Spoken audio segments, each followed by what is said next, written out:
Coming at you from Scratch Wolf Studio. It's that time again to rage across the internet. It's your very favorite World of the Apocalypse podcast. I'm your host, Porter. Sitting to my left, he's blinded by the light. It's CJ McCall. Howdy, y'all. And here he is on the road again, the one and only Daniel Tyson. Hey, everybody. And let's turn that page to get to the amazing M. Hello, hello. Those were not all related.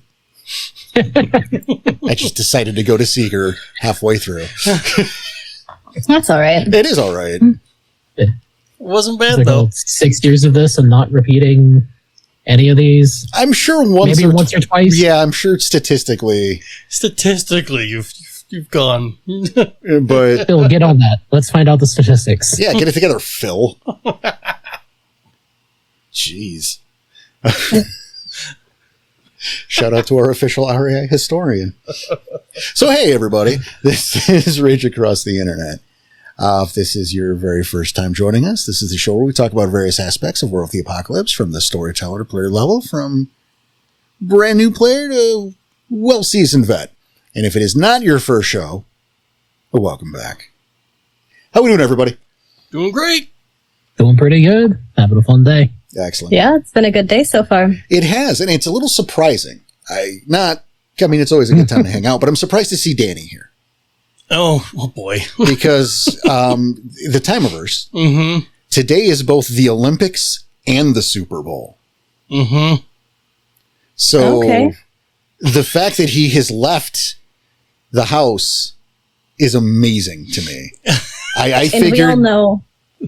we all know that Danny's a big sports guy, Yes. you know, being a jock and everything. Used to be. He's got a jersey on right now. No, I don't.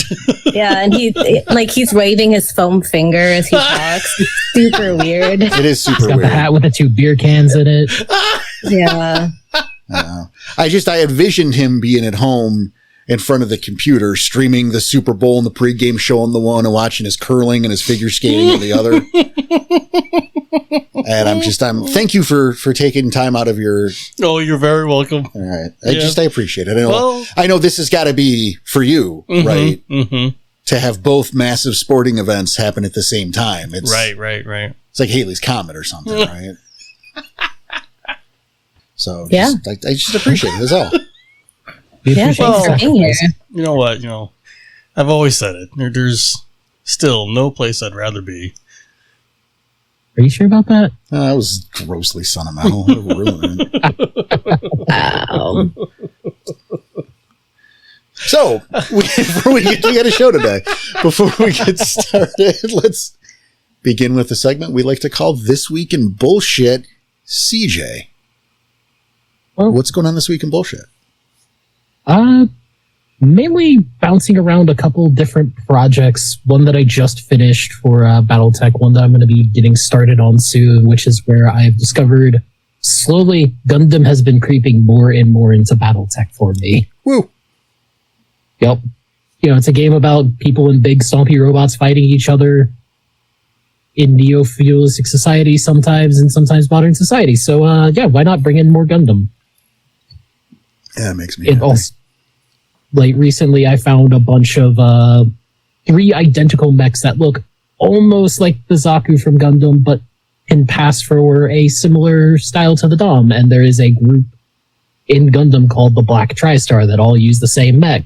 That's got the same color scheme, of course. And so I painted up my own section of them to be the leaders of a new force. You know you're going to have to share those now. That's going to have to go in the... Yep. Yep, okay. I've seen And them. They're I am- great. They look great. Yep. Okay. And I have been surprised by I've posted in a few of the Gundam chats, and there was one guy who knew immediately who they were supposed to be. He got a bunch of credit right there, because everybody else is like, those look really cool. What are they? But now recently, I decided that I'm going to start doing some plastic surgery with these mechs, because they come all already pre-assembled, unlike Warhammer, where you got to put the whole things together. I'm going to be cutting bits off of a couple of minis to make my own personal gun cannon, which is just a big humanoid mech with 2 guns on their shoulders. And making the most cursed mech I can out of a concept known as the Mad Cat. It's a mech that in lore was mistaken as a smashing together of 2 mechs put together. because they had no idea what this thing was. It's coming from outside our known space. That thing looks like a Marauder mixed with a catapult, so it's the Mad Cat. Those are two actual mechs that I am going to be using to make a actual Mad Cat. I have seen a few of these in real life, and they have been cursed as hell. And so, I'm going to start working on making some kit bashed mechs, or as they're known in the setting, Franken mechs. Nice. Yeah. But otherwise, been pretty light week and bullshit for me. No, I mean, none of this is news to me. Yeah. But no, I've seen the Black TriStars that he made up. Those look great. And you will too, because those will be posted, because you can't bring it up now and not. I know you have pictures of them. I was going to say, now you got to send You them have to me to, so right? I can put them in the announcements. Yep.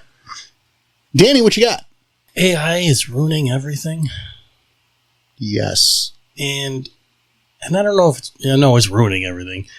I just got a quick one today, but there's been a surge, we'll call it that, of like songs.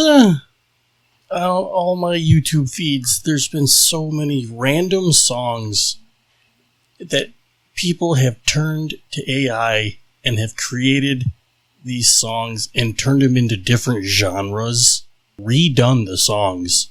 Absolutely nuts what AI has done to these songs. I'm a big fan of Sleep Token right now.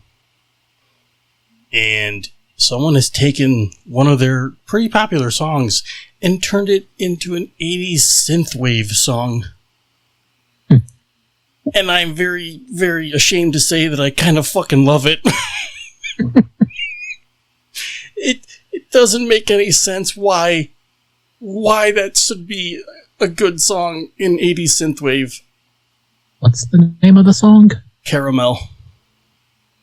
Yeah. So I'm confused. Do you hate AI or do you like it? Yes, this is a mixed message. Yeah. Yeah, yes, you're giving us a very mixed message. it is. Me too. I'm very mixed with it because. Yeah. But I've seen like Bob Seger turned into like heavy metal. Oh man, it's so weird. I've seen even Rick Astley turned into heavy metal. What It's I do so like, weird. no, not AI, but what I do like is there are a couple people on YouTube that do genuinely take like songs and turn them into heavy metal. I follow a few people like that. Oh sure. I love listening. Yeah, I love listening to people like actually like make songs into like metal songs. Like they'll take a pop song or they'll take like a country song and they'll turn it into metal. And I find that really interesting. I've not heard any of these AI songs, so Oh, I love a good cover song. perhaps we have very different YouTube algorithms because I've not seen anything like that. Yeah. Yeah. Well, like I said, I love a good cover song. I love a good cover song. But some of them, it's definitely AI. But It is getting a little out of hand with the stuff Yes. I've seen with that. I will say there is a subset of those that I saw a while back that I love the concept because it's just absolutely fucking hilarious. Mm-hmm. It was people taking like the AIs that if you feed it just a bunch of text or a bunch of audio clips, it can kind of mimic the voice. Mm-hmm. But taking that and like taking the Space Marines from the Dawn of War games, taking all the dialogue they have, and so you have big angry soldier with like distorted voice murdering a bunch of things while singing "Don't Stop Me Now." That's funny. Excellent. Yeah. Or you have like this massive mechanical life support / tank in this like massive death coffin belting out over like heavily modulated voices. What is it? Fucking nuclear. Yeah. Hell, I've even heard like Metallica turned into like a Rastafarian. I once heard Van Halen's Jump turned into a ballad. Well, that's different. And it was like Sammy Hagar, that Yeah. son of a bitch. I was gonna say that's really different. That's not AI. That was a son of a bitch who Red Rocker my ass. yeah, that's different. That will stick in my craw forever. Forever. I know it will. Turn Jump into a ballad, you fucker. So yeah, there's mine. There look out because AI is it's oof. And It's doing everywhere things. nowadays. It is. It's weird. Yeah. yeah, it's everywhere, and I've seen a few like specifically like AI pictures that are totally going to fucking murder boomers with how much they're going to fall for them. Oh, No, they're already have. falling for them. Oh yeah, different story, but yeah. Yeah, What do you got, Porter? Well, I thought that it'd be a good time for another, I guess, a recommendation. All right. You know, it was one of those things where I got the wild hair across my ass, or I don't know what prompted it, but it's like, oh yeah, I'm reminded that this exists. So let's talk about it a bit.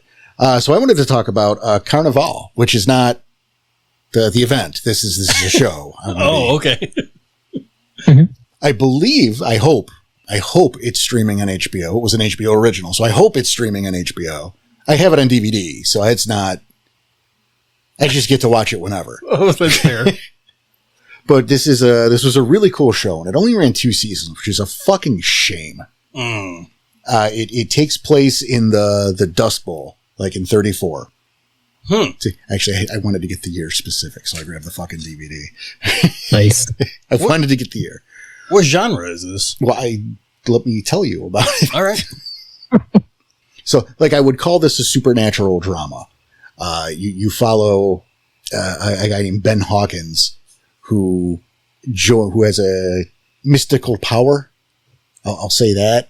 Who ends up hooking up with a traveling carnival, which is run by the dwarf from Twin Peaks. Mm. I don't remember that man's name. And like 4 of you should watch Twin Peaks, so that's not really helpful. Watch Twin Even Peaks. if you remembered the name, it wouldn't be helpful. No.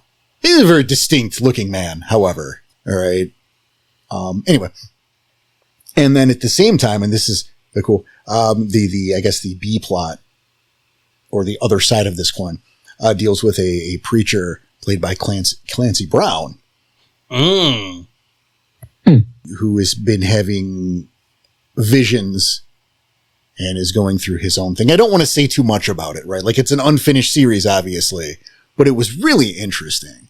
And I think if you were going to do a period piece, you would definitely want to look this up for some inspirato. Okay. That sounds cool. It was a really cool, it is a really cool show. It's one of those things that it came out, I want to say early 2000s. In fact, I want to say probably 2000, 2001. And it was a strange time in HBO where this show just went under the radar for some reason. It's such a fucking bummer. Which is probably why it only got to 2 seasons then. That's what I'm saying. And, you know, Clancy Brown. I fucking love Clancy Brown. If Clancy Brown isn't something that's worth watching, just fucking period. Yes, that's fair. Yeah. All right, cool. Yeah, Carnival. Yeah. Porter recommendation. Yeah, I have to look into that. Yeah. I've got something really small today. So recently, after having been sick, I was drinking a lot of tea with honey, but I was getting tired of just like the ginger tea or the chamomile tea or black tea. And I decided to get a little experimental with it. And I saw that I had a bunch of cinnamon apple tea in the back of the tea cabinet. And I decided to mix the cinnamon apple tea with sliced up apples, a ton of honey, and just a squeeze of like lemon juice. And so like the boiling water kind of cooks the apples a little bit. It is delicious. So you get like a snack and a drink. And I'm an individual who I'm constantly drinking something. You can ask these guys. I consistently have a drink in my hand. They do as well. But I have like usually 2 or 3 drinks in front of me. So I've been drinking the shit out of this tea for the last couple of days. So good. I'm going to see if I can come up with some more combinations. If I find like an interesting tea on the shelf when I'm at the store, if I think of a fruit or something else I could put in the tea other than just honey and water, I'm going to try some more out. I think this was unintentional, but you, in fact, did just continue your mixed drink series. I was going to say, can you This is a add continuation of your drink series. Yep. You didn't mean did. it. No. So this drink here is for the sick individuals.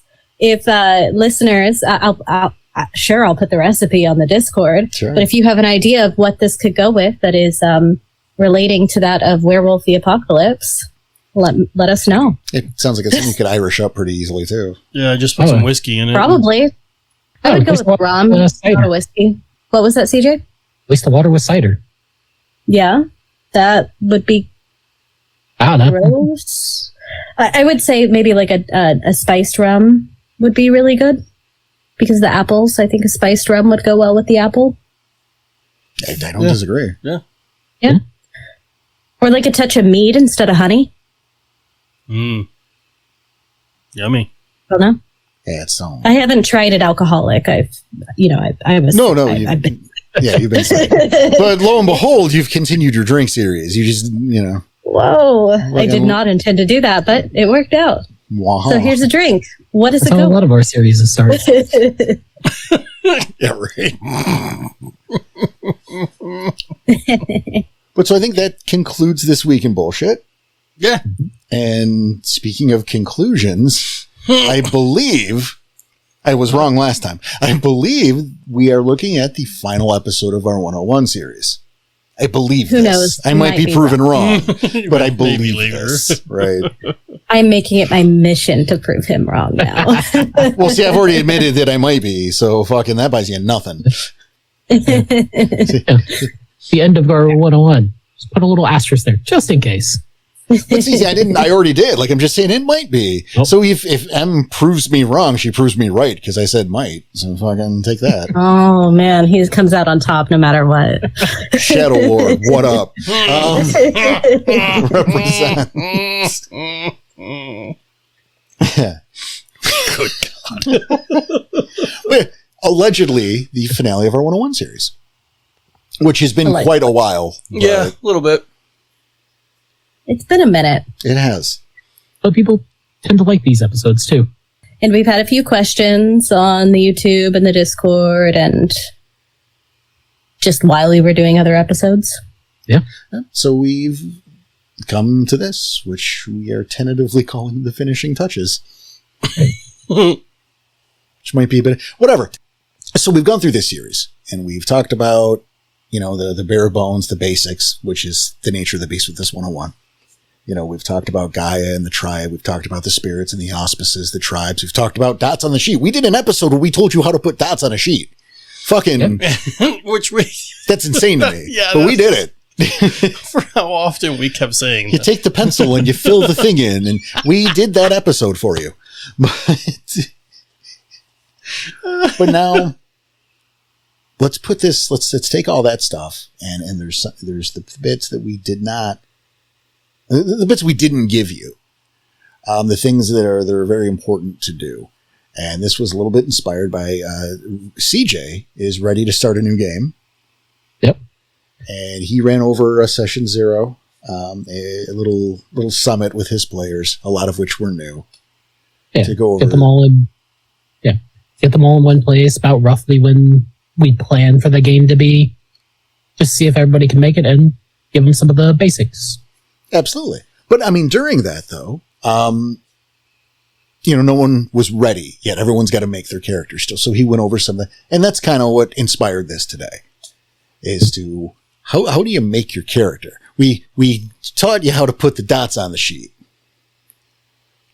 We went through the backgrounds and we talked about fetishes and what maybe not to do and what to do. And we talked about stat allocation, but let's talk about translating that into a character.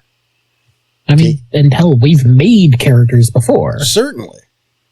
but we haven't really gotten into the how. Right. And I mean, that's the difference, right? That's the purpose of this 101 series. It's for the people who have never done this before, and maybe feel intimidated because, you could listen to the episodes we've recently done. We just recently did one, right? Yeah. Where we made a pack, but that was just us doing it. We're going to bridge the gap between the dots on the sheet and making those characters. Exactly. And what does that bridge look like? Exactly. So I'm going to say, starting from the start, at the top of your sheet, there's a little section that says concept. And I know we talked about that before, but just to reiterate that the concept is the 2 or 3 word elevator pitch about what your character is. It's the central idea. It's your starting point. Yeah. It's not who your character is. It's not who they will be. It's who are they in this very moment. And I would call it like the starter blocks for where you're ready for the race to begin. You're waiting for that gunshot. Your feet are in those starter blocks. That's the concept. That's the thing you keep in mind. Where this is a super mixed metaphor. I don't care. It makes sense when you call it the elevator pitch, though. Sure. And this is where we go beyond it, though, right? And we'll probably reference a lot of characters through the course of this, to help. But you need to start creating that character. And for the sake of this, let's just, for ease, we will pretend it's a Hamid. It's probably a Hamid. I encourage you to make a Hamid when you start to make a character because you are human. You can relate to that the best. Yeah. You have to ask yourself the questions, things like, who is this? I mean, who is this person? Certainly. But the devil's in the details, right? Mm-hmm. Always. When was your first change? And are you starting as first changers? Again, hopefully, yes. Yeah. If it's your first game, ideally you're getting to learn with your character, so starting off from the beginning. Best way to do it. And I have a quick example of a concept if we want that we can point to that people people should know pretty well. Fucking Nightwing's original concept was just wannabe hero. Nice. I think it's a really good one. Yeah. Yeah. And that was the first thing I put on the page, even though it was on the character sheet. It was in a Google Doc for his write-up because I wanted to do that first. Those were the first fucking words that were Nightwing. But see, there you go, right? And I would imagine, I can't read your mind, but come on. That as you were putting together that backstory, that concept was in your mind the entire time. Correct. It was in my mind the entire time, but it didn't necessarily shape every aspect of the character. It was one of those things of I'd keep trying to eventually get back to it, keep referencing it. Okay, wannabe hero. That's pretty self-explanatory. He wants to be a hero. He's the wannabe, blah, blah, blah, blah, blah. Why was one of the big questions that I ended up asking myself as I went through that. And this is where we got his fondness for comic books growing up. I love you bringing that. I love that you're bringing that up because why is one of the most important questions to ask yourself while you were creating things. The fact of the matter is, and this is true in life, right? Is the why is almost always more interesting than the what. Yes. Yeah. So yeah, he wants to be a hero. Why does he want to be a hero? Does that go back to his childhood? Did something traumatic happen? Well, then this also explains, like CJ says, it also explains the fondness for comic books because you're going to dive into that fantasy because you are a wannabe hero. Cause and effect, chicken or egg, we'll find out. But certainly there's obviously the correlation between the two. There's the connection. No, I agree. The why is such a big deal. The explanation is always just as interesting as the idea behind it. It's a good spot to start thinking up the character, start getting into some of the what you want to put into it or what some of the stuff you want to get out of this character that you can pull from that concept, from that simple why. But something I can point to as a pretty good beginning point that came about with that session 0, I know Porter heard it at least 4 times, was the who were your parents?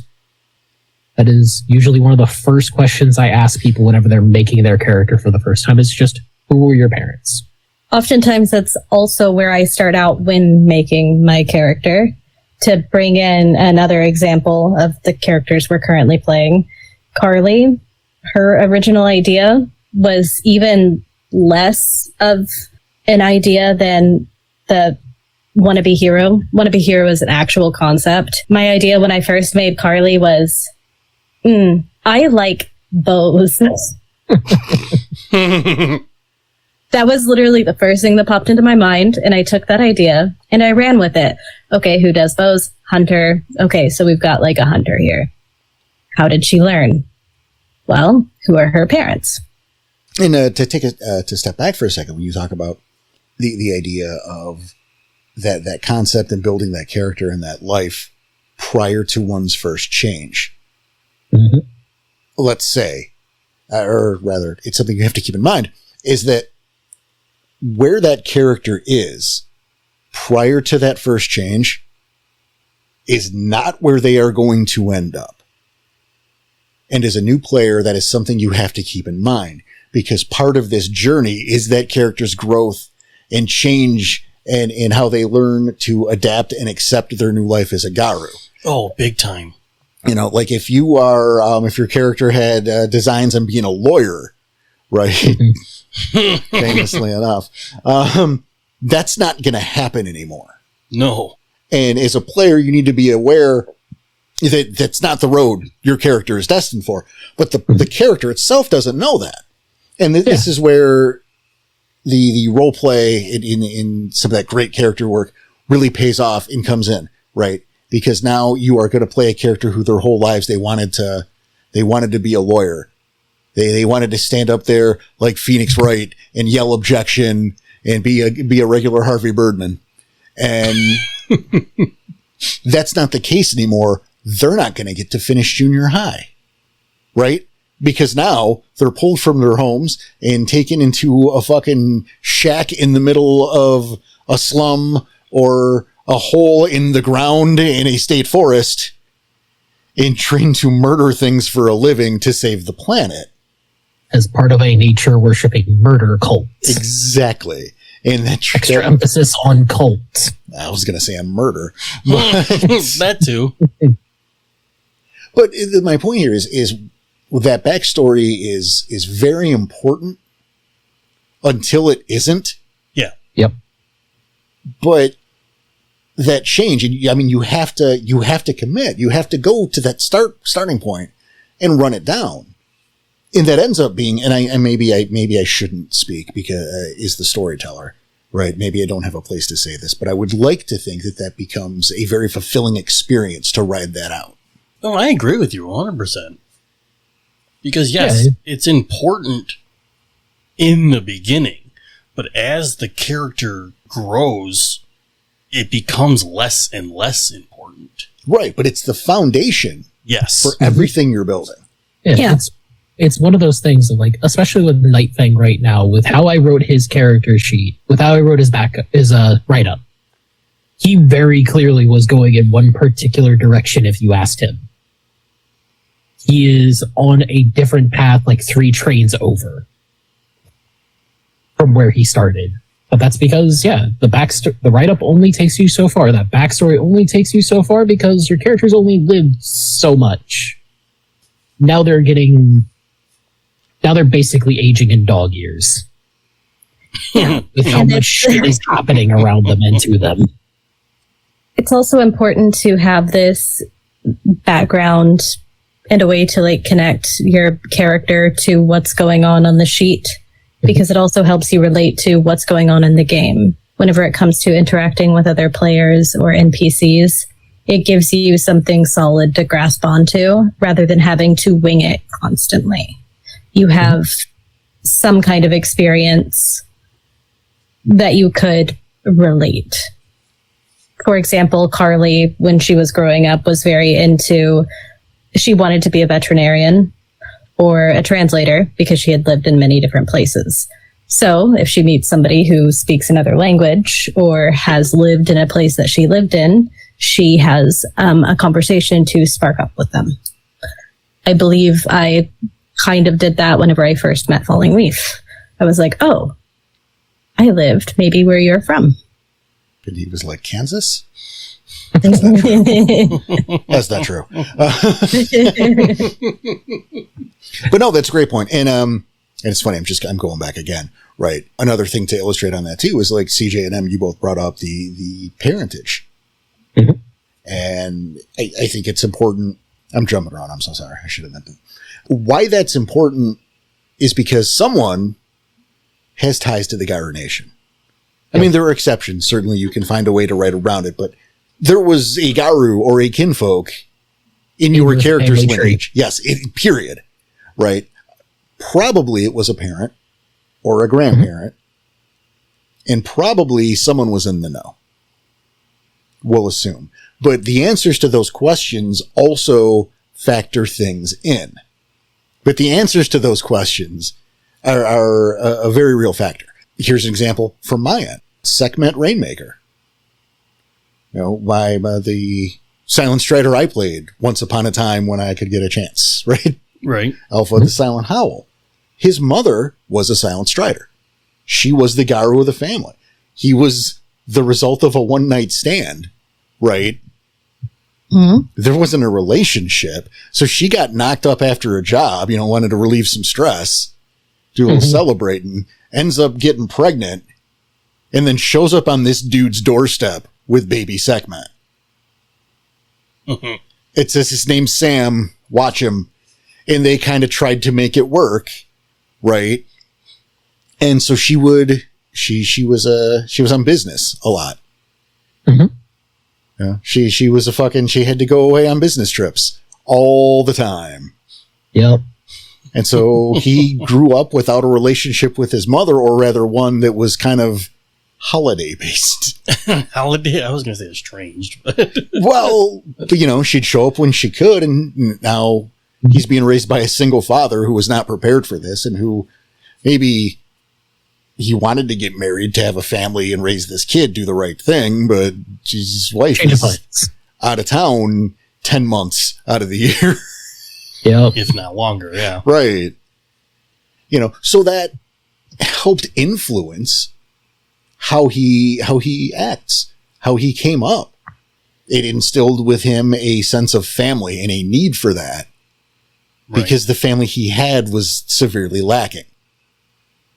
It gave him a sense of loyalty, because he knows people can just disappear and they can just go away. Yeah.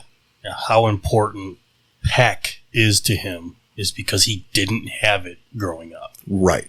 And it's one of those big things of especially if you have a Garu that is the parent, that is very much an angle you can take of where it's the almost absentee parent, if not the absentee parent.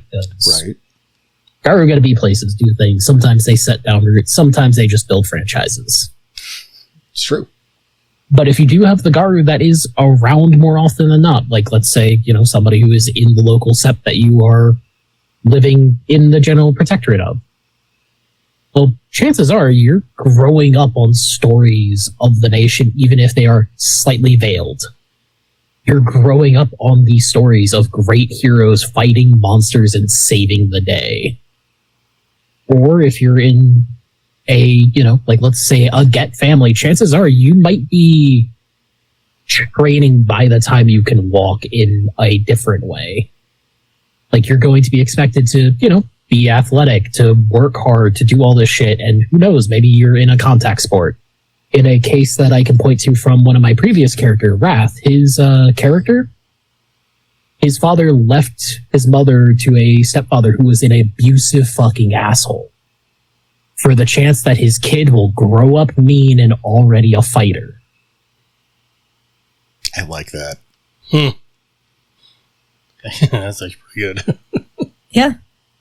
There's also a chance, smaller, that your character maybe didn't grow up at all knowing about the nation, and perhaps their parents didn't know at all or didn't lead on at all. Carly is a prime example of that.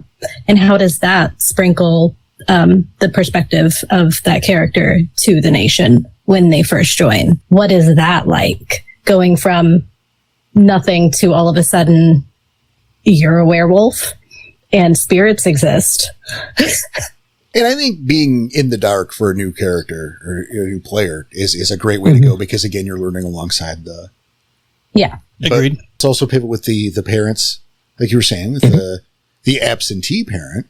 Let's look at Jaeger Gorefist, Danny. This was a character who thought his father abandoned him his whole life.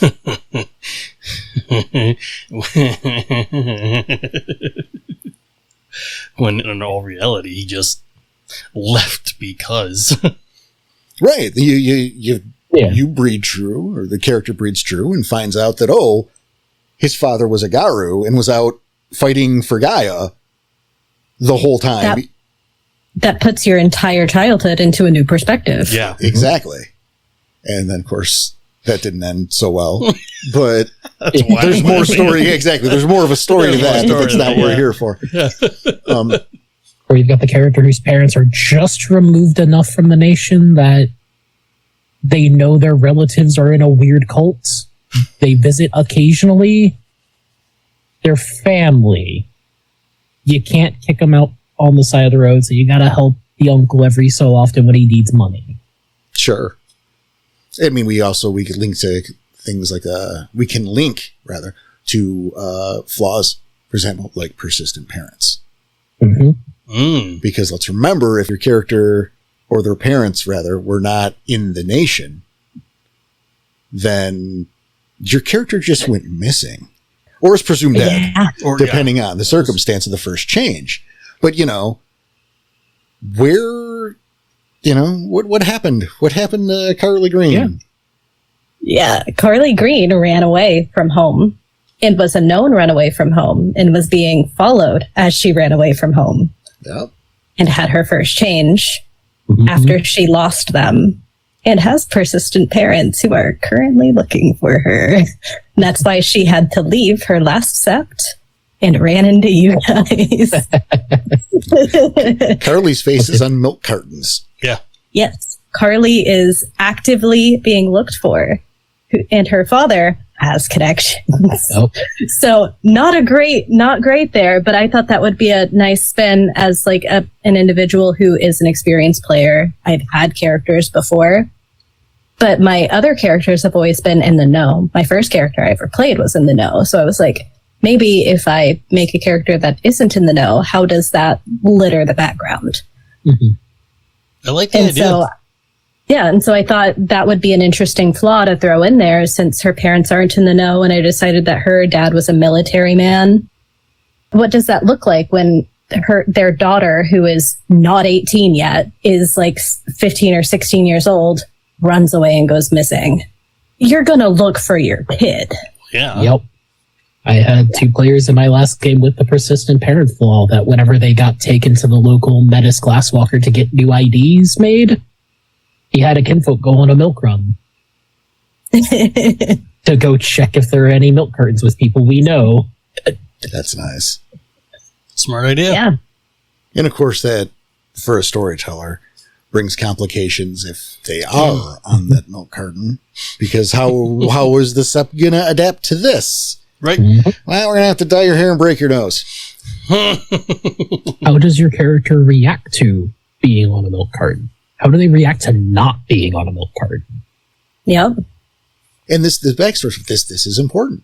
It leads to the first change, which your storyteller will probably work with you with, I would hope so. but also might leave it to you. I mean, there should be guidance no matter what. But rather the storyteller works with you to make that first change, or the storyteller decides on that first change, or you write your own with approval. Like there's combinations of all of that. Mhm. But again, you have to factor that in too. What was that change like? If you're writing it, you got to know what that change was like. You have to know what happened Right. Yeah. and how that affects the rest of the game. And again, your character. There aren't very many smooth transitions into the Gyronation. No, it can't be. Oh, I mean, Glasswalkers, maybe. Well, no, that's a gross generalization. What And I are you said stereotyping? maybe. Racist? I'm even Tribus. I'm even thinking tribe thinking of racist. the first character I ever made who had parents in the know. Her grandfather was very close with the Sept and was actually like working with lots of like the Garu and the Sept as just a kinfolk to help Mhm. keep the lands clean, he was helping, he was like the assistant to the keeper of the land, essentially. And so she grew up very much in the know. She was actually one of the options for one of the Wendigo Garu to be their mate because she was a very late first change. They didn't think she was going to have her first change. Had her first change, and thank God she does not have to marry that asshole.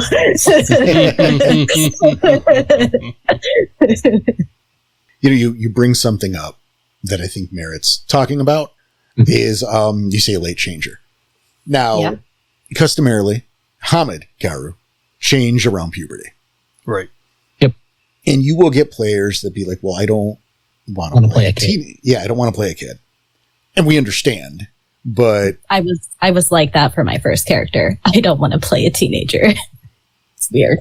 and like, there's a way you look at that and you go, well, yeah, okay, you get it. But, and this is where I go the other way with it. And I point out that, well, I mean, that is, if you're starting from the start, you know, it's very rare for a Garu to have a first change after that. And it's always bad. Yeah. Yeah. You know, there are always strings attached to that because that character has lived their whole life with that rage. And being a Garu, you got to keep in mind as your character, if you're playing a Hamid, you're not human. You never were human. Mhm. You just have that shape. You're treated as a human, but you're not. You are a Garu and always have been. Yeah. And so your true nature and abilities, if you will, have been fighting to get out since puberty, but you've turned at 30. So you're probably a little fucked up. You are a little fucked up, in fact. Yes. You have to be by nature of it. My point here is to bring the case for sticking with his plan in that puberty. And then I go 12 on the very early, 18 is very late. Yeah. A late changer most often than not, but you're not too late yet. Well, I give that as the compromise, Yeah. you know? Yeah. Because technically they're an adult. There you go. Yeah. Fucking And technically the brain is still developing. right. And even then, it's not about that though, right? Because it's about this is when this happens. And you go, but I don't want to play a teenager. And it's like, well, you only are kind of. Right. Because once you get into the Garu Nation, as brought up earlier, you grow up goddamn quick. Yes. You don't have a choice. No, you don't. Yeah, You know? you grow up or you die. Your first month as a Garu, you probably see more shit than most combat veterans. And speaking of combat vets, if you know anybody who's gone off to the military and who's gone into active deployments, you know usually when they come back, they look like 20 years older, even though they've only been away for like 2. Mm-hmm. There Yeah. you go. That shit ages you very quickly. Yeah, not only the experiences, but the physiological changes as well that are associated with. You're not a prepubescent teenager anymore. There have been some physical changes as well, I assume, as you are able to shift now. Right. Yeah. Yeah, you are going to physically grow up kind of quick. Yeah. Yeah. Mentally, you're going to grow up kind of quick. Yeah. It's one of those things. So there are very few fat Garu out there. You're right. There are very few scrawny Garu. Yeah. You're going to grow up quick from a lot of activity and a lot of hard work. Right. These folks have that 1,000-yard stare that you're only going to get after you murdered some folk. You know, you're going to be more muscular and more hardened and carry yourself different than like a 16-year-old normally is going to. Because again, you've basically done a Torah Nam already. Yeah. Because for Like, them, it's just Tuesday. I remember a point in the actual play where I think it was KT that we had made some comment. She said, like, what are y'all, 14? And Night Thing's reaction was yes. Mm-hmm. And I think that was after we had murdered a bunch of people. And I believe it was a sarcastic comment. Like, you know, Yeah. Yeah. But that's a question that could legitimately be asked at some points for Garu. like, wait, 14? Yeah. Yeah. Oh, Right. really? And she was surprised that she'd been hanging out with 14-year-olds. Right. You know, I have no doubt that Night Fang or Ricochet could walk into a bar and not get carded. Yeah. Because they look old enough now. I mean, I'd roll a die on it, but, Yeah. you know, it's entirely possible. Of course, you know, getting carded is kind of random too. Fucking, I don't know. I've seen people that should never have been carded get carded and people who absolutely should have not. So, But, you know, are they getting carded because they look old enough or not old enough? Or are they not getting carded because I don't want to go near that psychopath? I haven't even talked to them yet, but they are scary. well, flip a coin. That can go either way. But the point is, you know, I'm making the case that just because the character is physically 15 or 16 doesn't mean you have to necessarily portray or that they will necessarily be treated like a teenager. right. It- There's mileage there. And it's really, I think it's better to run with that. And if we have to suspend disbelief a little bit, we're playing a game where you turn into a werewolf. So I think that shouldn't be too difficult. Yes. And that's probably better than kind of stretching the meta, what I would say unreasonably. I Yeah. agree with you. And Porter, you did touch on something earlier that I do think should be brought up in your write-up / when you're building the character, and that can shape a lot of the character, is the fact that that rage is with them from Jump Street. You are a Garu from day one. You have that rage, if not some level of that rage, from the beginning. How does that affect you and the people around you? Well, certainly. And that doesn't manifest the same way that it does once you have had your first change. But people can tell. Yeah, I You would are say probably an outsider to some extent. There's an edge to you. And that's just kind of baked in because, yeah, part man, part wolf, part spirit. You are not normal. Everybody can kind of tell. Just they're not able to put their finger on how and why. And it's the case of I've seen a couple characters here or there that it's the, they're the loner archetype where it's just the I want to be away from everybody because people fucking suck and piss me off. So you get the antisocial nerd who hangs out in the library all the time because, hey, it's their quiet place. They don't have to be around people because who the fuck's going to the library at school? It's true. But then I have had one or two characters who were the quote-unquote popular kid because they had the sense of authority bred into them because of their heritage. People wanted to follow them. And not get on their bad side because fucking this person could probably murder me. I don't know why I think that, but better not to risk it. Do you want to be around them? Well, and generally, no is the answer. Yeah. And we look at that and as again, we can use any merits or flaws taken, right, to help fill in those details or to accentuate them. If maybe you are soft-hearted or maybe that's a reason why you've come up in a particular way. Maybe, you have, I was going to say ambidextrous, but that doesn't fucking track at all. It's just what was in my heart. Maybe you have a few dots of the docile flaw where you have Sure. the lower rage naturally. Right. And that might help with being more of that social butterfly character, right? People are more drawn to you compared to other Garu because of that. What is it? Natural leader, I think, is one. And another good example. I don't think it's called Runt of the Litter. And it's a I think it is. Is it where everyone looks at you as pathetic and puny and You're they attacked first or something yeah, like that? that's the one. Pitiable. Pitiable. There we go. Thank you. I knew it wasn't Runt of the Litter. That didn't sound right. Because Vadoma took that and I overlooked it and then Forgot about it. yeah, and then we just swept that under the rug because she'd be dead in a session. Yep. Like I don't want to. You guys are fighting credible threats here. It's just fucking the pack of spirals are going to team up on you and murder you, and I don't want that to happen. We're just going to forget you have that. Enjoy the points. But I mean, there you go. Something like Pitiable would point toward more of a, I don't want to say a victim, but yeah, someone who is the recipient of the bullies, who they sense that difference and they want to pick on that kid. And because of Pitiable, they're not afraid. Fuck this kid. Yep. I can see that. Yep, you're the one who got knocked around the whole time, and your first change was probably the result of some of that bullying, where you hit the point, shifted, and murdered them all. Probably. Or could Maybe you got a phobia or two that are probably the case. Like, hey, if you're claustrophobic and you're the kid that gets stuffed in a locker, probably a quick recipe to a incident at school. Might be the thing. Yeah. Or maybe the other way around. And during your first change, through the frenzy that entailed, you got stuck somewhere. And that is what caused the phobia. Right? And that just psychologically burned itself in the back of your fucking Kryno skull. And now you're afraid of fucking tight spaces. Yeah. Yeah. You can take the flaws or the merits that you choose and work them into your background. Give them a story to exist. And you kind of need to, because here's the thing. All right. People, and I'm sure we said this the last time we talked, but merits and flaws are flaws in particular are a way that people, it's a thing that they take to get more freebie points to spend on stats usually. Yeah.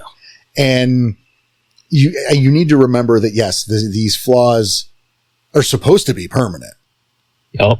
And supposed to be a very real part of your character, which means you're going to have to get used to that and deal with that forever.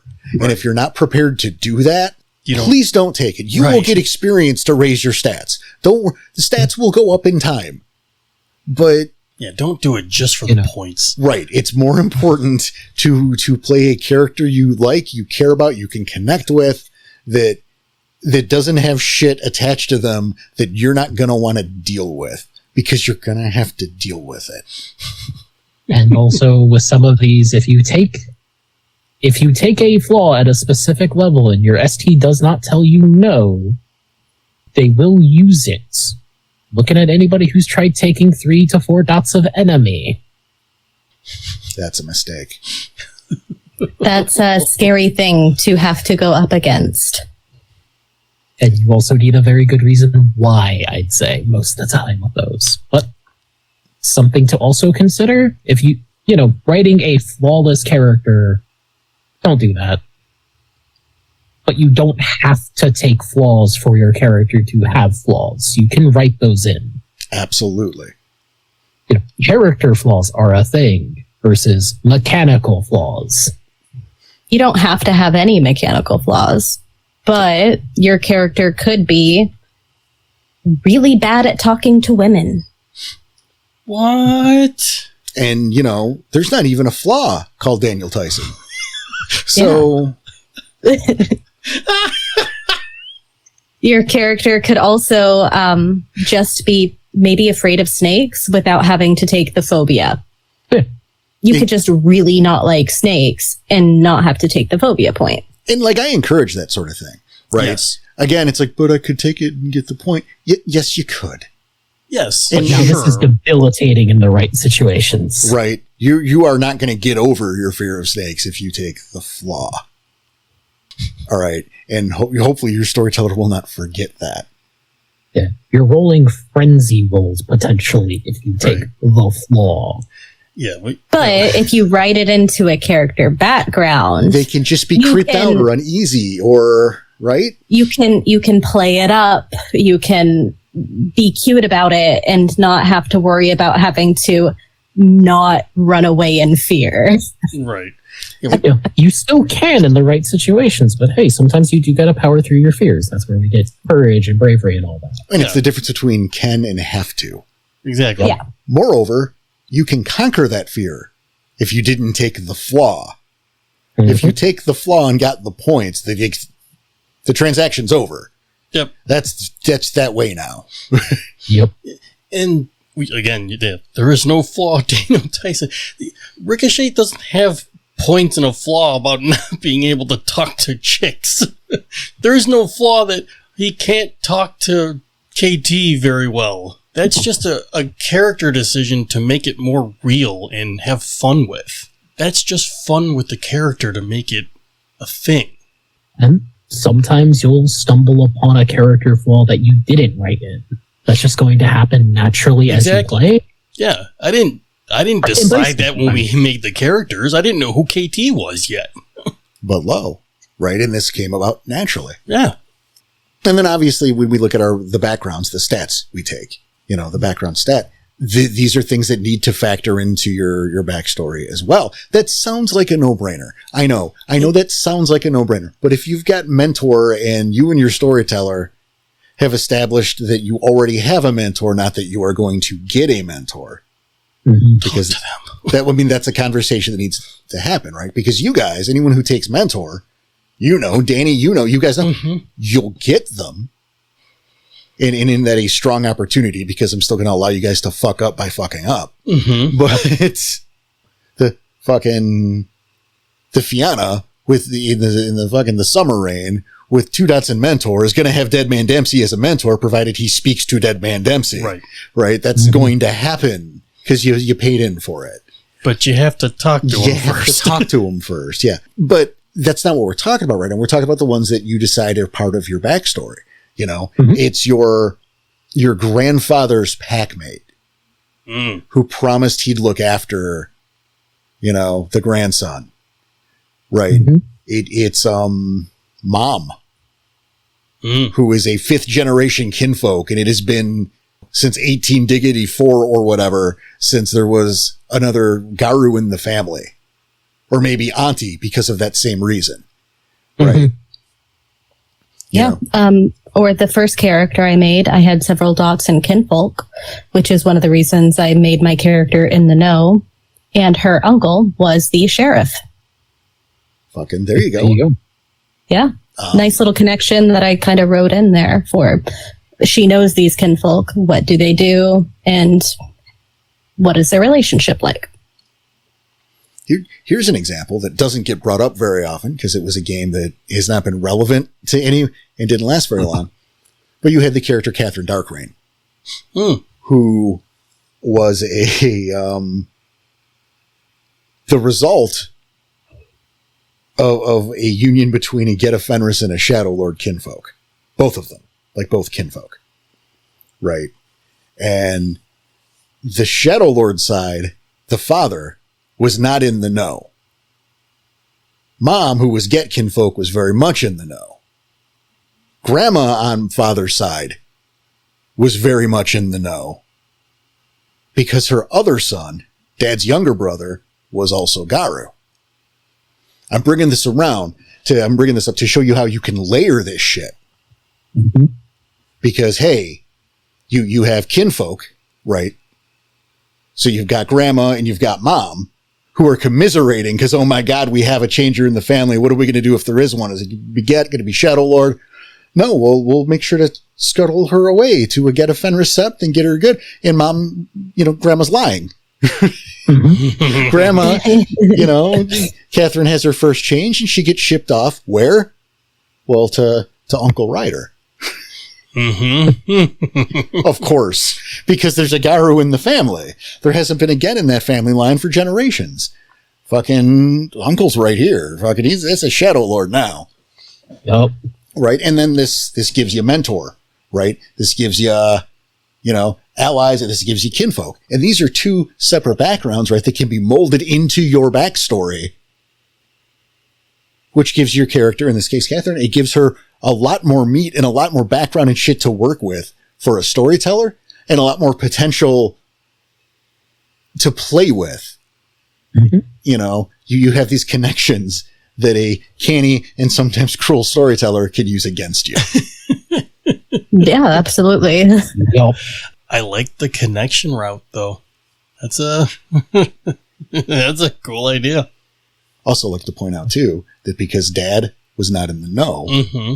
Uncle Ryder was the ne'er-do-well who, at 27, was just wandering the country like a bum, siphoning money off Mom's retirement. Where Yeah. meanwhile, Mom, Grandma, knows that her darling boy is a Garu and is funding him like a good kinfolk. Mm-hmm.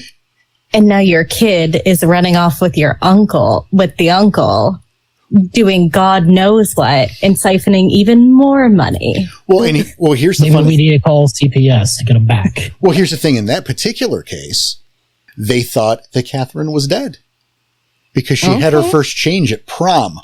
Right. And then, then there was an issue at prom. Mass casualties. Yep, mass casualties. Yeah. So not a problem. So mom there. knows that daughter's alive. Grandma knows that daughter's alive. But nobody Dad else. is mourning his lost daughter and aghast that mom and grandma don't seem to be bothered. They're trying to act like they're sad, but they there's just a can't limit. do it because they're so happy. Right? And also there's a limit to how long you're going to put up with that. Oh, no, I'll just Yeah. act sad for the weekend. My 16-year-old daughter fucking died, but it only sad for a couple days. I'm over it now. It's fine. Fuck. Dad walks into the room while mom and grandma are like having like a little bit of like a celebratory. Oh my goodness. Oh, we sent them. Yeah. Kind of a fun thing here. Of like, that's why Night Thing doesn't have persistent parents. His grandfather is the Garu. Mom's not in the know and doesn't want to know because she thinks he's just a part of a cult. Mm. But there you go. So when Night Fang vanishes, she's fucking worried, panicked until grandfather calls, says, "No, he's fine. He's here with me." Hail She's Zord. worried for another reason. Yeah. Not enough to call CPS, but just another reason. All right. And then, I mean, there's the other side of this where maybe none of this matters at all. Mhm. Maybe Yeah. you leave it open-ended and don't worry about it and trust your storyteller to maybe weave something or not as the game fits. You have options. And I mean, there's a level of trust that needs to be there. But Yep. what we're really exploring right now is putting those finishing touches, getting your history, making your character, getting out of cardboard town, as we like to say around here. Yeah, we haven't done that in a while. Yeah, we let up on that a little. We got to stop. Mm-hmm.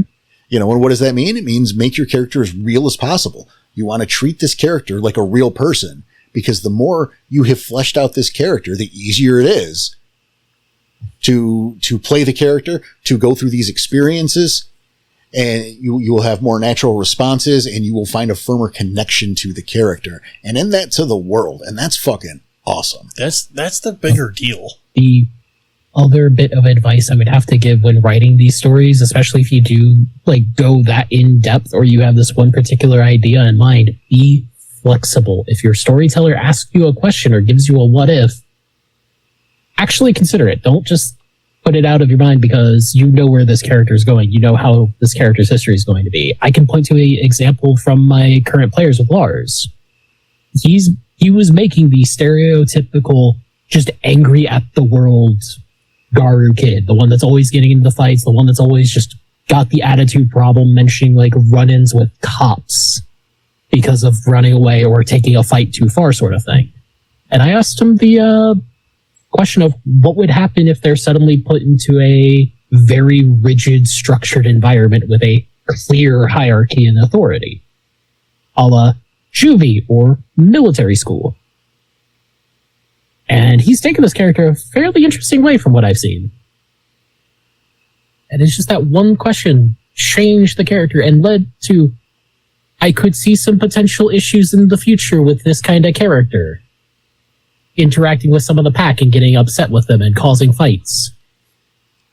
But now that he's addressed that question and now that he's taken the character a slightly different way, I could see this being a much, much more cohesive character, but not a blind follower. I think you touched on something that I think is really, really important. Like really important. Mhm. You passed right on by, but you brought it up, and it's so important because you talked about where you see your character going. Mm-hmm. And this is again to reiterate what you said, to be flexible. This is a mistake you are making, to see your character in a particular way, in steer that path. All right. You are not telling the this werewolf is not telling the backstory of your great hero. Yep. All right. It's not Conan the Barbarian. Those of you who have not seen Conan the Barbarian, first of all, you should watch Conan. Conan's awesome.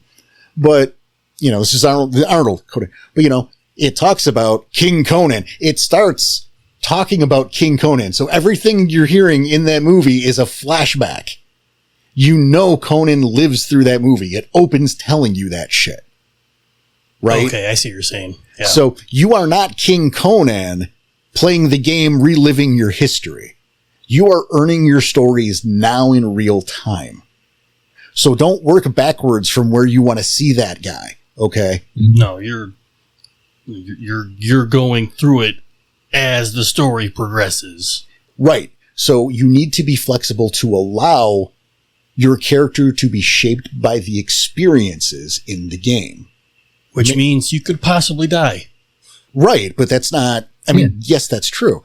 But, you know, this means if you saw yourself as that paragon, you know, that fucking, that zealot, that crusader of good and that champion of right, the bright white shining armor without flaw, without sin, be prepared, be accepting of the idea that your character's route takes you somewhere completely fucking different by the virtue of the story and the decisions that they make. And when I say that, that also means don't make decisions based on where you want them to be. Make decisions that are honest for that character at the time. Right. Who you are now, not who you will be in 10 years. You might not see 10 years. Don't even factor it in. A perfect example that I can point to is, you know, a character who wants to be a hero, who would follow a strict moral code, who clearly does not have a strict moral code. This is not D&D. You don't get to go on lawful good or chaotic neutral, or don't think like that. No way. This is the start.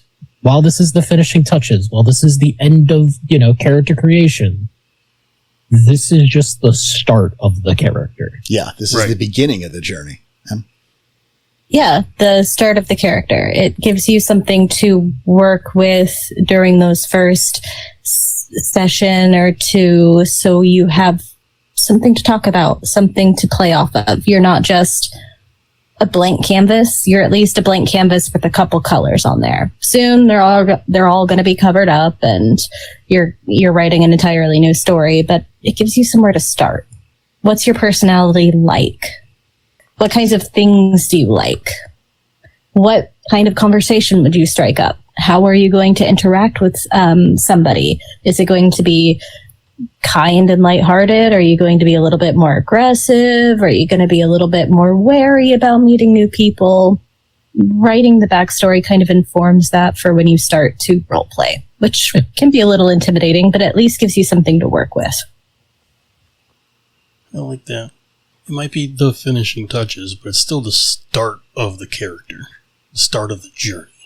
Yeah. Yeah, and if you are inflexible to that, if you are coming from a place where you have already in your mind designed the end game, you deprive yourself of some great role-playing opportunities.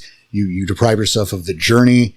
I mean, you hurt your game entirely, because remember, it's also not all about you. You have other people at that table, right, who are going to ideally grow and learn and work together, and these relationships will develop in character and probably without. And if someone refuses to budge, you're kind of messing it up for everybody. Yeah. It's a thing, with improv. You go, yes, and, not no. You don't, yes, and. And it's not one for one here, right? But that's kind of a mentality. Don't just shut shit down because you don't like it. Stuff you don't like to happen, you don't like is gonna happen. Stuff you like is gonna happen. And you have to be open to taking the whole ride, the good and the bad. There's the saying, no plan survives first contact with the enemy. No character write-up survives the first session, usually. Once you start playing that character, they tend to become a completely different person. As long as you're doing it right. Yeah, that's doing it right. Because at that point, the character takes over, and you're you're in the passenger seat while Ricochet fumbles and fucks up things with KT. Much less anybody else. While Night Fang annoys a guy who could probably kill him 16 different ways to teach him Kung Fu. Right. Yeah, playing the character and making the character are two entirely different things. And you just got to bridge that gap between your backstory and the things you put down on that sheet. Something I like to do, this is kind of switching the topic just slightly, if that's all right, guys. How dare you? Something I like to do after I put all the dots down and I kind of have a little bit of a backstory going. I look through my dots and I go, how did I get that? I don't need an answer for every single one of them. But if I can come up with one, that really helps kind of inform my character. So Harley has a dot and drive. Why? Oh, her dad taught her how to ride a motorcycle and drive the car whenever, they were hanging out together. She was 16. She's a little bit older than the boys. But, she's 15 or 16. So it's about time to start learning how to drive. That's something that she probably did. Firearms, well, that happened in game. but, that happened in game. You just go down the list. Yeah, archery. She learned that from her father as well. Academics, I've got a special... academics, I put 3 dots in academics. Why? I was thinking, I looked at the backstory. Her dad's a military man. She probably lived in a lot of different places. I put the specialty of linguistics in there. And then ended up adding in the merit of linguistics as well, so that she could learn a couple extra languages. So looking at the dots on the sheet, thinking about the kinds of like basic information I put down about my parents and a little bit about her upbringing, I really was able to kind of build that out for the character and what that looked like. I mean, this is a great point you brought up. And I will say that while it, I mean, not while, I mean, it is, it's absolutely a great practice to justify those stats in your mind. Also, your storyteller should be calling you on some of those too. Oh, Yeah. So you should have those in mind anyway. You know? It's one of those things of all my players know if you're putting a skill or something at 3 dots, you better have a justification. Right? Because 3 is just about the fucking peak that a normal human is going to do. So why, at 15, mm-hmm. do you have 3 dots in firearms? Right. Why are you a military sniper at 15? Yeah. There's a story there. Tell us. there needs to be. Yeah. Right. And if you're making a slightly older character, you know, somebody who's gone through their first change might be getting closer to Foster, and if not Foster, there's stories there. And Jesus, that's something I wasn't even thinking about.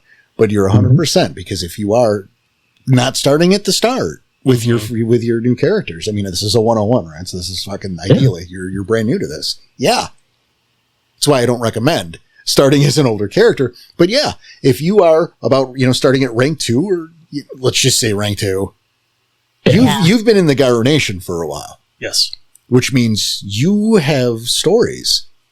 If M were to have joined as Carly next Chronicle,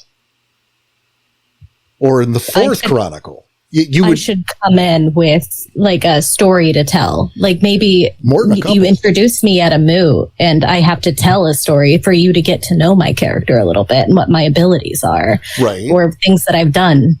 Because here's the thing. I need a background. I'm not a blank slate. Exactly. If you were coming in at rank 2, this is not your first pack. Yep. What have you been doing? Where are you from? What was your home sept? What were some of the people in your home sept? You don't know the people that you lived with. Much as how did you get to rank 2? Well, exactly. What are you going to need? Some anecdotes of jobs you were on. You're going to need to justify why you're here with this new pack. Did you have a pack? Why did you leave? Why are they all was dead? It a temporary pack? Why are they all dead? Yeah, whatever. Which version? If you're a Thurge, you're going to need to know things about being a Thurge. If you're playing an on-round, you probably are expected to know a little bit about tactics.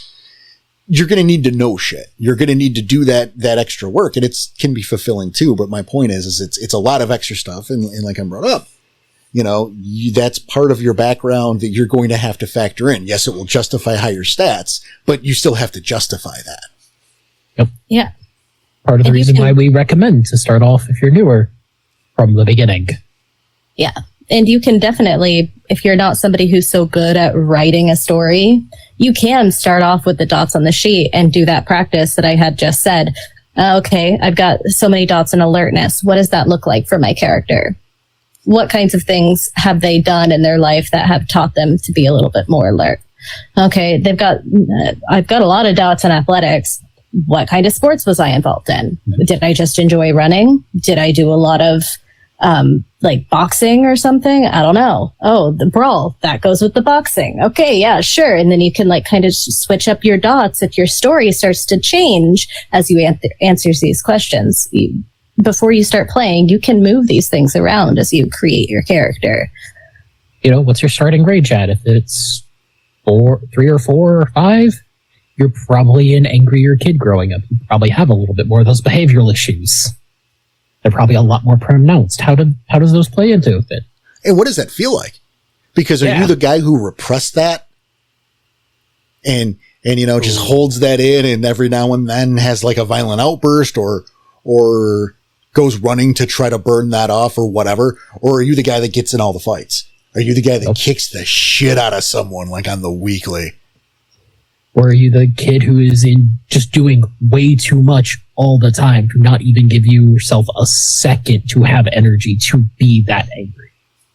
And how do we feel about that even? Like all of that. Like, if he, Are you mad because you're mad because you're enraged? But Yes. are we exhausted by it? Are we proud of ourselves for holding back or to not getting to that point? If we're the guy who's kicking people's asses, do we feel bad about that? Or are we just really secretly fucking into the fact that you're just indents of this dickhead's teeth in your knuckles? You know? Or Or do if you have you're a that specific target? Yeah. Do you have prey? What did that also do to like your home life or what that looked like when you were growing up? If you're that kid kicking the shit out of people every weekend, you're 14 years old and like getting in fights at school every single day, probably getting into some trouble outside of school. Do you get sent to juvenile detention at any point in time? It's entirely And what does that possible, do to your friends and family? Like, right? Or hey, maybe you're that 14-year-old kid getting in those fights with like seniors. Mhm. And you're winning those fights. what does that do to your confidence? Exactly. And so now you're the biggest fish in this little ass pond, and now you have your first change and go to a cairn, and you are fucking nobody. I was going to say that. Yeah. you're so used to beating up the bigger guy, and Yep. all of a sudden now, yep, you How's it going? think you can handle the bigger guy, and you just get pummeled. You're the social butterfly type because of whatever reasons. You're used to being the center of attention. What happens when you're not? Yeah, when no What one happens gives when a somebody fuck. is stealing the spotlight from you? Or what's worse, when they're not only they stealing the spotlight, but they're pushing you around, hmm or they ignore you, or they actively just shut you down. Because who the fuck are you? Mm-hmm. No, but I'm the most popular. Shut up. hmm Say another How word, does I'm gonna that break your feel? nose. Right? How does that feel? And again, all these You things are growing moments for growth. You know, what's your character's reactions when you start having these weird dreams of running around like a wolf hunting in the forest? Or how about in a favorite of mine? How about the first time you have to wash someone's blood off your hands? In innocence blood. The realization that you are a murderer now. I was just going to say Because that's inevitable. Yep. Yep. Even if you want to get, right, you go, oh, they're just Fomori. I mean, they are just Fomori. They're already fucking lost, right? But Yeah. that's something that you're formerly what you thought was human mind has to get used to. Mhm. Because you're not a human and those rules do not apply anymore. What's it called? My very first character I got to play, my very first werewolf. Their first mission was to go to this facility and be the distraction force to sow terror, to get all of the attention on us. And here we are in our planning session coming up with the most fucking sadistic ways to hurt people we can. We get on the boat to go to this island and suddenly this is real. What the fuck are we doing? Holding back my first attack was a botch. I missed and immediately took 2 to the stomach. Oh, these hangups are gone now. You know, it's Dave who put a bullet in a cop's head and threw up about 10 minutes later over it because he killed a cop. Not a monster, not a black spiral dancer. This wasn't someone who shot scorpions out of his eyes. Yeah, it was just another Where guy. you got Nightwing straight out of a fight, seeing this reaction. The fuck? Let's go. Why are we still here? Yeah. Nightfang's not had to kill a person before. He doesn't understand what those emotions are like. Well, and even then, right? We still got the adrenaline pumping. Sure. That too. Yeah. Yeah. But maybe there's also the argument there because if he didn't care, it doesn't necessarily make him a psycho. No. It's a different level of experience between the characters. Yeah. It's how they are adapting to the Garu nation. You know, someone can go, that's terrible, that's horrible, that person had a family. And in real life, that would be, but we're not in Yeah. real life Yeah, and we're we're not not in playing life. humans with Exactly, the yeah. It's a different world and a different code, and let's not confuse the two, right? These are separate things. Sometimes some people need to hear that. I Also, think a lot of people- times people need to hear that. People grieve differently as well. Even in real life, the same thing's going to happen in games. Some people are going to be a lot more visceral about it. and okay with people seeing their emotions, while others are maybe going to shut it up and shut it in. That's true. What does that do to the way that you interact with the world? You know, oh no, we've hurt these innocent people versus fucking, you can't make an omelet, man. Yeah. We're trying to make sure that reality isn't unmade. So fucking sorry that a couple people got caught in the crossfire. Too bad. It's got to happen. Right. And then there's, you know, the other, you know, that's the point is there are different ways to look at it and different ways to react. And that matters by your character, how you've crafted your character and how your character has been crafted by his or her experiences. And this is all shit that you can be informed of based off of the character that you've written so far.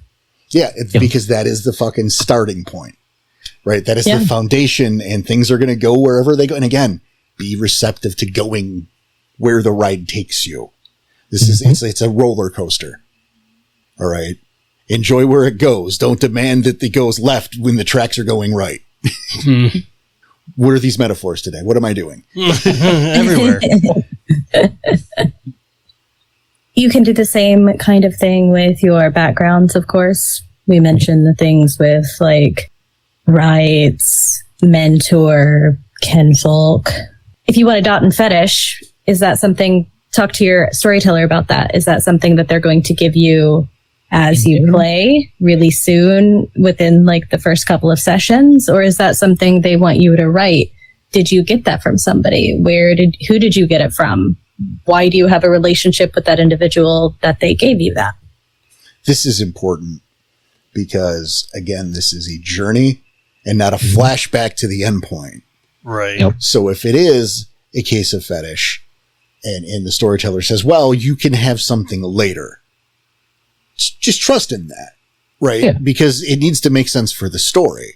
Yes. Because this is everybody's story and it's a ongoing story, right? Also, I need to remind you, I'm sure, because I'm sure I've said it before, don't expect to walk into this thing with like a Grand Clave or two.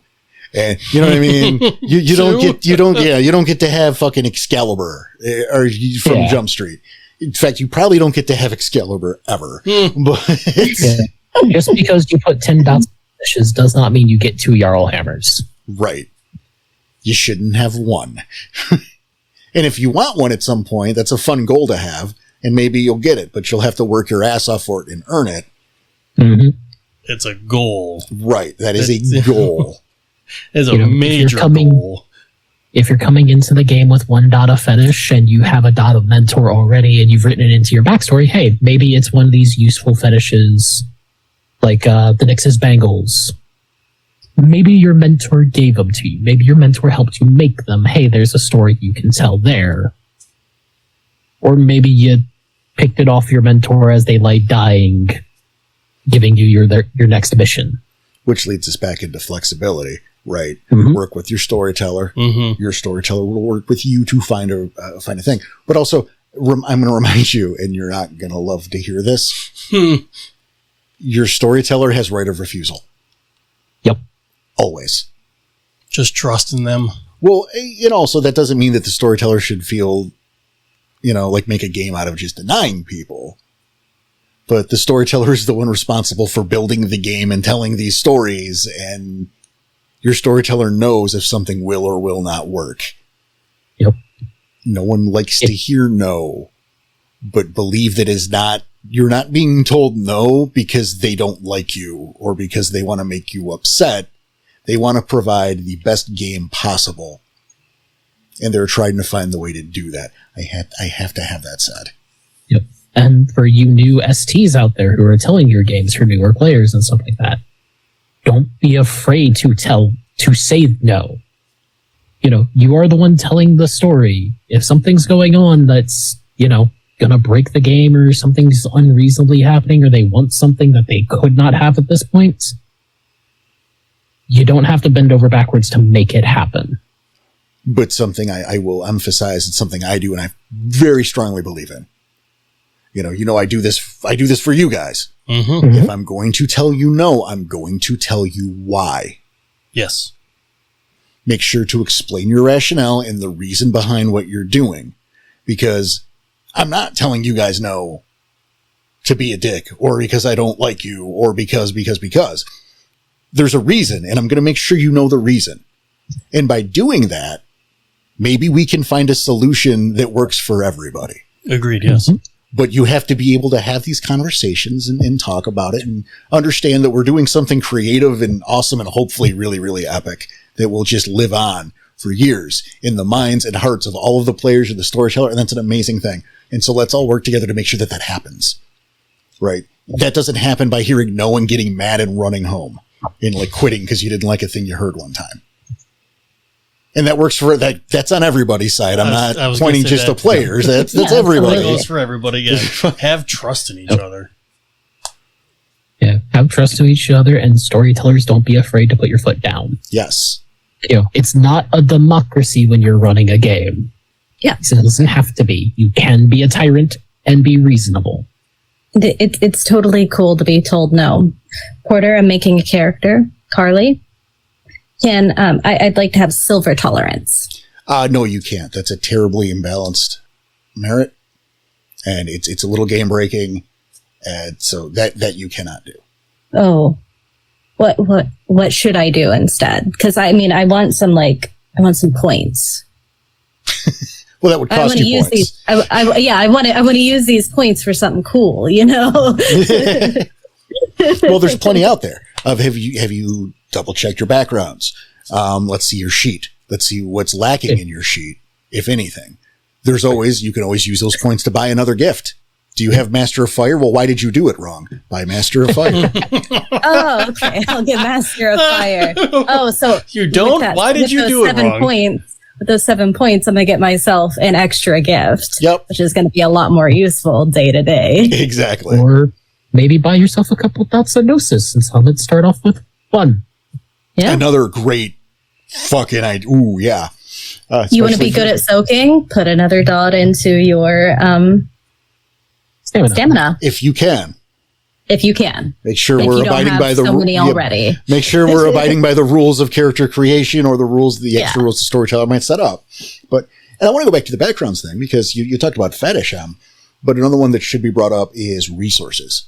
Yes. Yes. Resources comes up a lot, and obviously because you need money. And regardless of what some avenues might tell you, you are not getting a day job. Igaru is not getting a day job at a grocery store. No. That's not happening. That ends in a bloodbath after the first day. Yeah, they're so full of rage they can't deal with humans. Not on that scale, not on that level. The first time a screaming kid comes up because he didn't get his fucking Lucky Charms, that kid's gonna get punched in the mouth. I want to destroy that kid right now. See? Or you have the first time you run into a Karen. Not a Karen, a Karen. Well, this isn't Dances with Spirals. Okay. Heyo. And that's the thing. Like the random stresses that irritate you now will push you to frenzy is your character. Yes. It's a non-starter. By this week in bullshit last last regular episode. If I was Garu, that would have been a first change, probably. Probably. Why did the bank blow up? It's all dollar bills and blood. But here's the thing. Like, you look at the background, and resources is a unique one, right? Because resources by the dot gives a dollar amount. Right. And it gives particular assets. Right? You can have an apartment. You have a motorcycle. Look at you in your motor scooter. Vroom of vroom. Look at your Corvette or whatever. There's examples given there.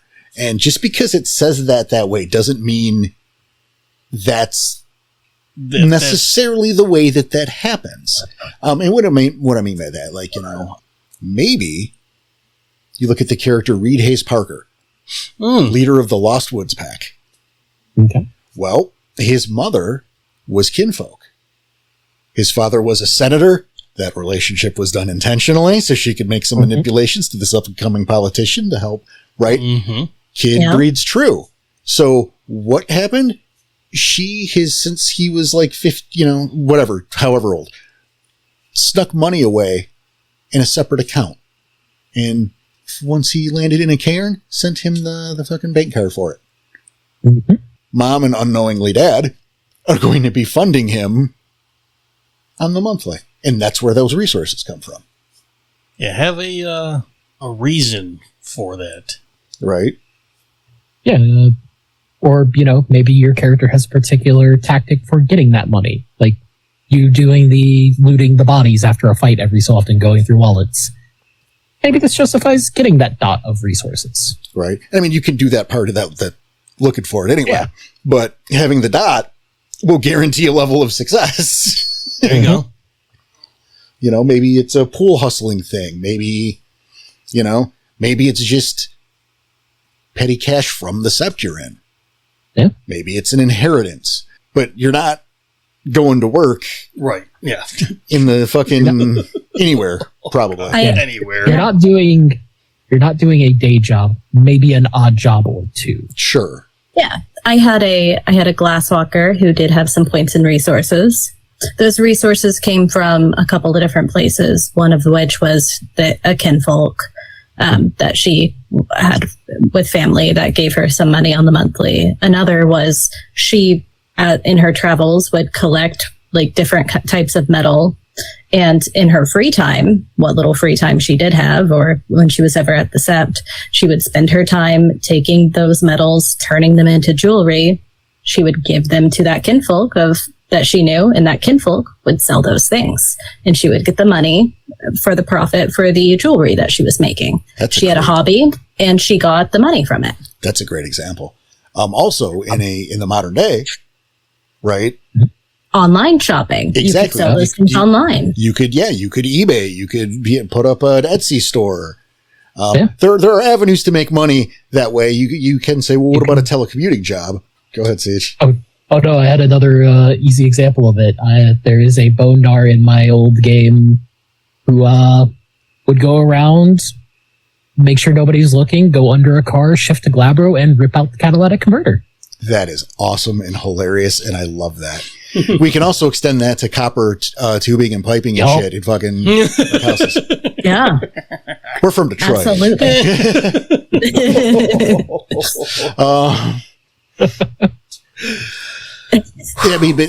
There are telecommuting jobs today, and I'm going to caution on that. Obviously, there's workarounds and there's shit, but I want to remind you that even if you were in a position, maybe low wage, maybe the right set of merits to allow them to, I don't know, get work as a construction work or something like that. Even if, I want to remind you that time is a factor, because as a Garu, you already have a full-time job. You have a full-time job. It's called being Garu. It's called combat the worm whenever it breeds, wherever it dwells. And when you're not doing that, you also have a sept you have to help guard. You have elders you have to appease and maybe run errands for. You have training. You don't just, there's instinct, but that only goes so far. And if you're still alive, you need more than instinct to stay that way. Yeah, there's bonding. If you're not fighting, you're training. If you're not training, you're guarding. If you're not guarding, if you're not training, if you're not fighting, you're probably passed out. Right, but that is your free time at that point. But that's the thing. Yeah. You don't have a lot of that. You can't show up to Arby's for your shift at noon. Right. It's not going to happen. So you got to find a way to make it, if you want a job like that or to do something like that to get those dots and resources. Perhaps another Glasswalker example, it just works so well with an online job. But perhaps you work as a freelancer, and when you are at the sept and you have a feeling that, I'm going to have a pretty good amount of free time. I can get 3 or 4 hours of sleep for the next week. I'm going to take that freelancing job, do this thing within this certain period of time, and send it in to get my money. Right. If you're a Glasswalker, maybe you're doing like a blogging or like independent journalism. I was thinking the same thing, and that's not necessarily if you're playing a modern day game. Yeah. Not necessarily just a Glasswalker thing. Exactly. Yeah. For something like blogging, you don't necessarily have to be a Glasswalker. That can be anyone. Right. Just anyone who wants to tell their story or make up stories online. Or maybe you're editing for a podcast. See what I did there? Yeah. Hey, all right, cool. Maybe you really like, maybe you're a Galliard that really likes writing and want to write some fantasy books to sell. Anytime you just sit down with your laptop, you're out in the middle of the woods, open up the laptop that you have, start typing, close it up, go to bed. Let's not forget, is a Galliard the good old fashioned busket on the corner? Or, filling up forums with like conspiracy theories on why are they building up this new site again? They've already had it blow up twice. What are they hiding? What are they trying to cover up? The point is there are ways. In a modern day game, there are workarounds. Just it's got to be something. It has to be something away from people, right? Because that is a veil breach waiting to happen. Yes. And you don't have a lot of time to be spending going into town. Yeah, right. Even if you were a glasswalker and on drugs all the time, just constantly zazzed out, you can't just go into town every day. You've got responsibilities. Well, and let's look at the logistics of that too, right? We have taken this a place. It's fine. I'm happy with it. But let's look at. I'm going to use the word consistency. Mm-hmm. Okay. There's an example. I'm going to do one of these. It's been a while. So 20 something years ago, a writer named J. Michael Straczynski got on The Amazing Spider-Man, and he turned a whole new leaf for Spider-Man. And in this, Peter Parker was no longer a photographer for the Daily Bugle. He got a job at his old high school as a science teacher. It was a really neat change, but neither here nor there. He goes through his first arc fighting this supervillain, right? And he has to call out because he's not a freelance photographer anymore. He has a 9-to-5 job. Mm-hmm. He has to call out because he's in the middle of fighting this villain. So he can't just go, sorry, Rhino, I got to go to work. Let's get back at this after 5. He can't do that, of course. But moreover, once that fight's over, he's fucked up. Forget the fact that he's tired and exhausted because he's just fought, the Sinister Six or whatever. I'm just making up villains now. Mm-hmm. He's got like a fractured leg and his face is swollen up to here and he can't see out of his other eye. His nose is broken and there's a missing tooth. He can't go into work like that. Yeah, if he did, it's like, I fell down like 3 flights of stairs. You live on a 1-story building. It's crazy. But this is the thing is Garu, yes, you heal faster, but that doesn't heal everything. And there is such a thing as aggravated damage. There's the extremes of severed limbs that are in a position that they can grow back. How do you explain that your arm is missing? Right. Let alone why it's back next week. Mm-hmm. You cannot have it. You can't have that kind of, it doesn't work. Not for Garu. You can vacation in the human world. You are not a part of it. Well said. Yeah. This did kind of like turn into a character creation, but that is part of these final touches is making your character and like bringing it to life, where they go, bringing it to life, making him as real as possible. No, I think we're still under the umbrella, right? Because we are. This is more how to than us doing it. Yes. Yeah, we are giving examples. We're throwing them out there. You're free to use them. Yeah. And you're free to build off of them into your own thing. If something inspired you, but you want to tweak it, do it. And here's a question based off of everything that we've, discussed so far, how busy Garu are. What happens when they suddenly have an abundance of free time? Do they take the time and just sleep as long as they can, not do anything? Do they go extra hard in their own personal training, or are they pacing around like a fucking caged animal because they need to do something now? Any of that. Yeah. I mean, that's again, hopefully you're taking everything we're saying here and we're helping you develop your character and improve your character and make it the best version you can. Because again, we don't like cardboard time. We like to ring the bell. You could always do better, always strive to do better, always strive to be better. Sometimes that means learning from some failures, which is important to learn from those failures. And it means writing out you love the W's, you learn from the L's. Mm-hmm. But that is, that I think is the time. This has been a blast. I've really enjoyed this one. I didn't think I'd like this one as much. Yeah. We were a little worried. We weren't sure how it was going to go, and it worked out pretty well. I wasn't sure, but no, this has been great. And we were on a roll. Yeah, really. I know, right? What, Porter? Do you know about this Rage Across the Internet? Oh my god, that's like my favorite Werewolf the Apocalypse podcast.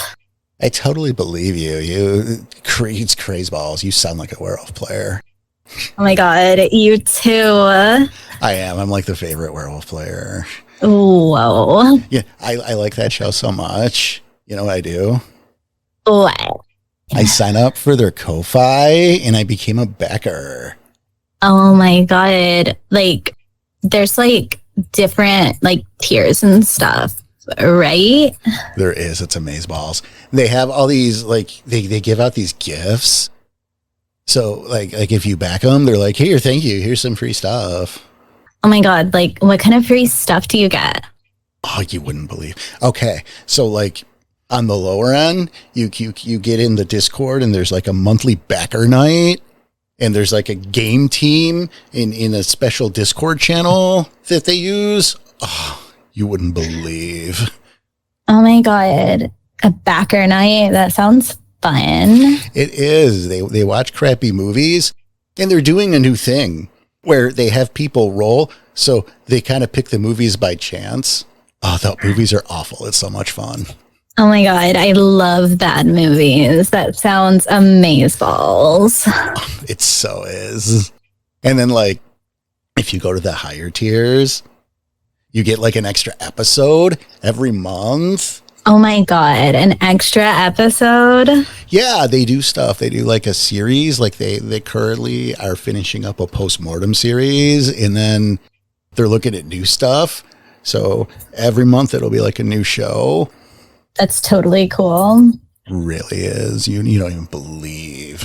But then at the top tier, you join the NPC of the Month Club, where like every month the host sends out a write-up on a character or a location, and like it's from his personal Bible, and he rewrites it so it's the best version. It's crazy. Oh my god, that sounds like super cool and like super helpful. I think it's the best. So you said like you have to go to like Ko-Fi to like join and like help out or whatever. That's right. It's like a great way to show the staff that you appreciate the work they've done. You just got to go to Ko-Fi. It's ko-fi.com/rage across the internet. Oh my god, is that like all one word? It's totally one word. Oh my god. I know. ko-fi.com/rage across the internet. So cool. It is. It's the best. You should like totally go there and show your support. Oh my god. I am gonna do that like right now. That's right, girl. You better. You guys should too. Yeah. Let's get back to the show or whatever. Totally. So, but it is that time. So I want to thank everyone. Thank you guys for being here as always. But I want to thank all you out there listening for your support, for listening, don't forget to spread the word. We haven't said this in forever, but thumbs ups and 5 stars and all that only helps us like get the word out there, get to more people. You know, spread the word, spread the love. Again, thanks so much for everything. We'll see you next time, and make sure we focus on the things that keep us together, the things that we enjoy, and not the things that tear us apart. Have a good one, and we'll see you.